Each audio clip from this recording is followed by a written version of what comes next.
ကာရီယိုဘာကြောင့် Google တို့လို Facebook တို့လိုကုမ္ပဏီကြီးတွေဟာသက်ဆက်နေမီလီယံချီပြီးတော့ပေးထားကြတာလေဟက်ကာရီလို့ပြောလိုက်ရင်မြေရောက်ခံနေလူဝဲဆောက်အုံတွေအမောင်တွေထဲမှာကွန်ပျူတာနှလုံးနဲ့ထိုင်နေတဲ့လူတွေလို့မြင်ကြမှာလားဒီလိုဟက်ကာရီကကျမတို့ရဲ့သတင်းချက်လက်တွေခိုးနိုင်ပြီးတော့ပန်နီယာတောင်မှာပတ်စံတွေကိုခိုးယူနိုင်တာပဲဖြစ်ပါတယ်စိုက်ဘာကလင်းလို့ခေါ်တဲ့ပြစ်မှုတွေကကဘာကြီးထဲမှာတစ်နှစ်ကိုဒေါ်လာတန်ပေါင်း600ကျော်ကုန်ကျနေရဖြစ်ပါတယ်ဒါမဲ့တိတ်မကြသေးတဲ့ဆယ်စုနှစ်အတွင်းမှာပဲဒီလိုမကောင်းတဲ့ဟက်ကာရီရန်ကကောက်ခဲ့ဖို့ White Hacker လို့ခေါ်တဲ့တရားဝင်ဟက်ကာရီပေါ်ပေါက်လာပါတယ်ဒီလိုဟက်ကာရီကိုကုမ္ပဏီကြီးတွေကတရားဝင်ငှားရမ်းထားတာဖြစ်ပြီးတော့သူတို့ရဲ့ဝင်ငွေကမီလီယံနဲ့ချီပြီးတော့ဝင်နေတာကိုတွေ့ရမှာပါ Clacy Ellis လို့ခေါ်တဲ့ background ရဲ့ CEO ကတော့ဒီလိုမျိုးလူပေါင်းလူလန်းကနေဉာဏ်ပညာထက်မြက်ပြီးအသစ်စမ်းနဲ့ဖန်တီးနိုင်တဲ့လူငယ်တွေရှိတာကောင်းတယ်လို့ပြောပါတယ်အခုမြင်နေရတဲ့လူတွေကတော့သူတို့ကိုပတ်စံပေးထားတဲ့ကုမ္ပဏီက software တွေကိုဟက်ကာရီမဟက်ခင်မှာဟယ်လိုမရအောင်သူတို့ကို security ပိုင်းဆိုင်ရာတွေကောက်ွယ်ပေးရတဲ့လူတွေပါ Best Bounty Program ဟာ White Hackery ကကုမ္ပဏီတစ်ခုရဲ့ software တွေကိုဟက်ကာရီရန်ကကောက်ွယ်ပေးနိုင်ရဲ့ပတ်စံဒါမှမဟုတ်စုတွေကိုရရှိရဲ့ program လေးပါ Hacker One ကုမ္ပဏီက Martin Miko ဆိုတဲ့ CEO ကတော့ White Hacker ဆိုတာကျွန်တော်တို့ရဲ့အိမ်နီးနားချင်းလိုပဲပြsoftware တစ်ခုကသူတို့အိမ်နီးနားချင်းဆိုရင်ကျွန်တော်တို့ဟာဒီအိမ်ထဲဖောက်ဝင်လို့ရမရနီးလန်းရှာမယ်ဒါမဲ့ကျွန်တော်တို့တကယ်မဖောက်ဘူးနော်စစ်ဆေးမှုပြုလုပ်တဲ့သဘောပေါ်လို့ပြောပါတယ်ဟက်ကာဝန်စင်းနဲ့ background တို့လိုကုမ္ပဏီတွေကသူတို့ system ကိုကောက်ွယ်ခြင်းတဲ့ကုမ္ပဏီတွေနဲ့ဟက်ကာတွေကိုချိတ်ဆက်ပေးတဲ့ကုမ္ပဏီတွေပါဒီကုမ္ပဏီဟာဆိုရင်တော့ကမ္ဘာပေါ်ကထိပ်တန်းကုမ္ပဏီကြီးတွေနဲ့အလုပ်တွဲလုပ်နေပြီးတော့အဲ့လိုကုမ္ပဏီကြီးတွေကနေအကျိုးမြတ်များကြီးရနေရပဲဖြစ်ပါတယ်။ဤပညာကုမ္ပဏီတွေငွေကြေးစီမံမှုတွေကအစပေါ့ကျွန်တော်တို့ကကုမ္ပဏီကြီးတွေ Master Cat ကုမ္ပဏီတွေတခြားဤပညာပိုင်းဆိုင်ရာကုမ္ပဏီတွေစိုက်ဆိုတို့လို Engineering IT Technology Penstrate တို့လိုနာမည်ကြီးတွေ website တွေရဲ့လုံခြုံရေးတွေကိုကောက်ွယ်ပေးရင်သူတို့တွေနဲ့လှုပ်လှုပ်နေကြတာပါဟက်ကာရဲ့ဝင်ငွေဟာတကယ်ပဲဒေါ်လာများကြီးဝင်နေဆိုတာဟုတ်လားဟုတ်ပါတယ်တချို့သောကုမ္ပဏီတွေအားဆိုရင်တော့ဒေါ်လာမီလီယံနဲ့ချေပြီးတော့ဟက်ကာတွေကိုပေးနေရပါတင်တော့ SME က Barizo Digital Company ကိုမကောင်းတဲ့ဟက်ကာတွေကိုတားဆီးပေးနိုင်တဲ့အတွက်ဒေါ်လာ9တန်းနဲ့ယူပါလိုဆက်သွယ်ရေးကုမ္ပဏီတွေစီကတော့ဒေါ်လာ10မီလီယံရရှိခဲ့တယ်လို့သိရမှာပါကွန်ပျူတာတွေပေါ်လာတဲ့ကလူတွေကဒီ system တွေကိုဖောက်ဝင်ဖို့စူးစမ်းနေကြတာပါအခုလိုမျိုးဆက်ကြီးကြီးတွေကိုအဲ့ဒီခေတ်တုန်းကကျောင်းနေဖွဲ့စည်းကြီးကြီးတွေမှာပဲဒီလိုကွန်ပျူတာတွေကရှိသေးရပါဒါမဲ့ဟက်ကာဆိုတာတခြားသူတွေတော့မဟုတ်ပါဘူးကွန်ပျူတာအတိုင်းဝိုင်းနဲ့နှိစက်တဲ့စူးစမ်းလို့စိတ်အပြည့်ရှိတဲ့လူတွေရှာဖွေရတာကြိုက်တဲ့လူတွေပါပဲသူတို့ရှိလို့ပဲကွန်ပျူတာခဲဆိုတာဖြစ်လာပြီးတော့ဒီစနစ်ကြီးကရှေ့ကိုရောက်လာတာလို့ပြောလို့ရပါတယ်1980လောက်ကကိုယ်ပိုင်ကွန်ပျူတာတွေလည်းရှိလာကြတယ်ပြီးတော့ဟက်ကာတွေကကိုယ့်ရဲ့ခန်းလေးကနေထိုင်ပြီးတော့ဒီကွန်ပျူတာသေးသေးလေးရနေပြီးတော့အဖွဲ့အစည်းတွေ website တွေကိုဟက်ယာကနေဟက်ကာတွေကွန်ပျူတာဆိုင်ရာပြစ်မှုတွေလို့ခေါ်တဲ့ cyber crime တွေပေါ်လာခဲ့တာပါဟက်ကာတယောက်ဖြစ်တဲ့ Totti Voss ကတော့ကျွန်တော်ဆိုရအဖွဲ့အစည်းတွေစစ်တပ်တွေအဖွဲ့အစည်းတွေနဲ့ဆိုင်တဲ့ website တွေတော်တော်များများကိုဟက်ခဲ့ပါတယ်ဟက်ကာတွေကထောင်နေကြကြရလေတချို့က happy ရဲ့တခုခုကိုချိန်ချောက်စားဖို့တယ်ဖုန်းနေဆက်တယ်ငွေညက်တယ်ဒါကတော့တကယ့်ကိုပြစ်မှုမြောက်တာပါကျွန်တော်အကျဉ်းထောင်နဲ့ခဏခဏရောက်ဖို့တယ်28လ14လ10လဆိုပြီးတော့3ဖြတ်ပေါ့အလီကတော့သူ့ရဲ့ဒီဟက်တက်အလုပ်ကို1990မှာစတင်ပြီးတော့ဒီ boss ကတော့2000ခုနှစ်မှာစတင်ခဲ့တာပါ1983မှာ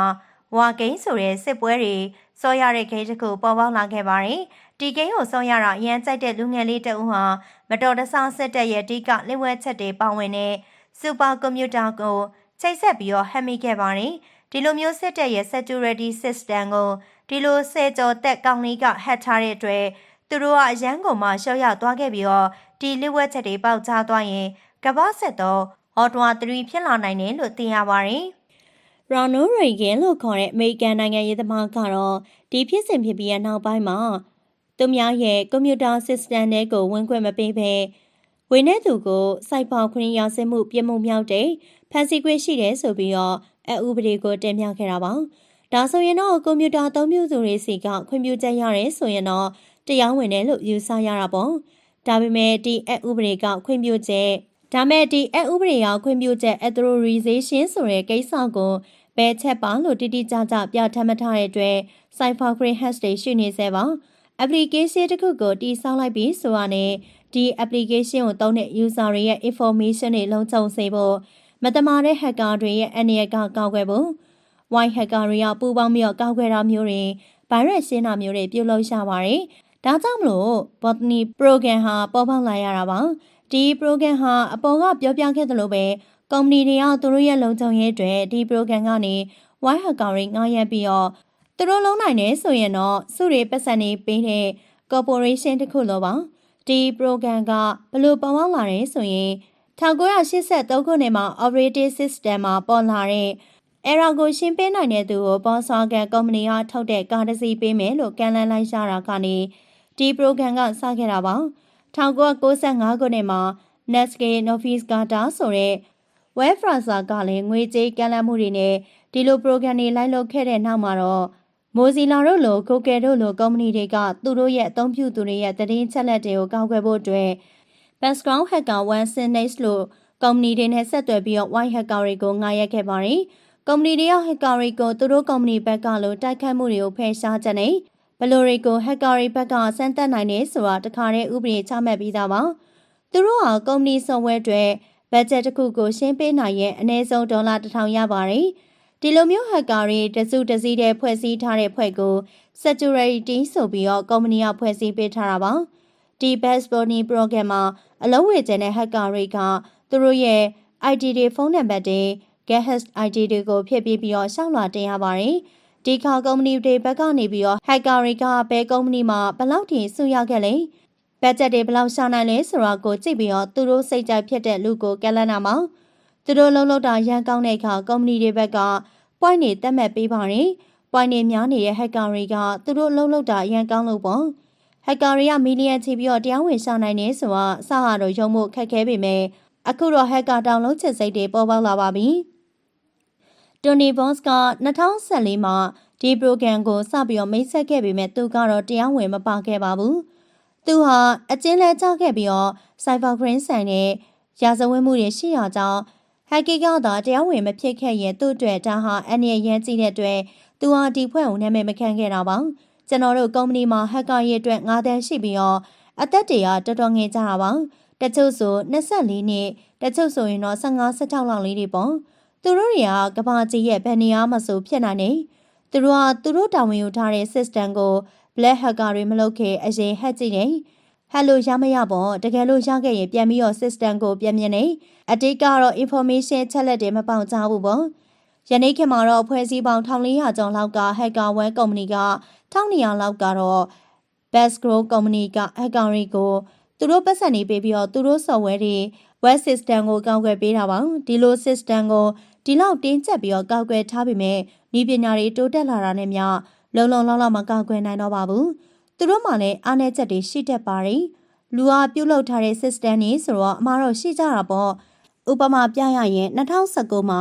Equifax ကုမ္ပဏီကလူတန်ပေါင်း150နီးပါးရဲ့ကိုရင်းကိုရာချက်လက် data ပေါက်ကြားမှုကိုဖြည့်ရှင်းရန်ဒေါ်လာတန်း900ကျော်ကုန်ကျခဲ့ပါတယ်။ Yahoo ကုမ္ပဏီဟာဆိုရင်လည်းတမိုင်းတစ်လျှောက်ကြီးမားဆုံး data ပေါက်ကြားမှုဖြစ်ခဲ့ပါတယ်။ email လိပ်စာတွေနဲ့တခြားကိုရင်းကိုရာချက်လက်တွေ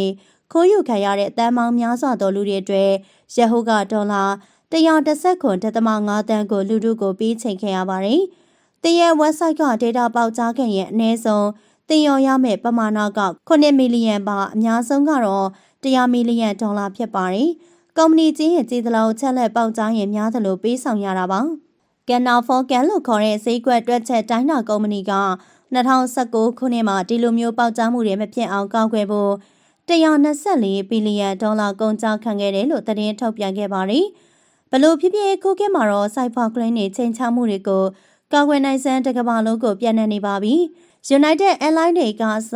Department နဲ့ Defense လို့ခေါ်တဲ့ Global Map ဖွဲ့စည်းတွေထိပါ Botnet program ကကောက်ွယ်ပေးနေပါတယ်။ Department of Defense ဆိုတာ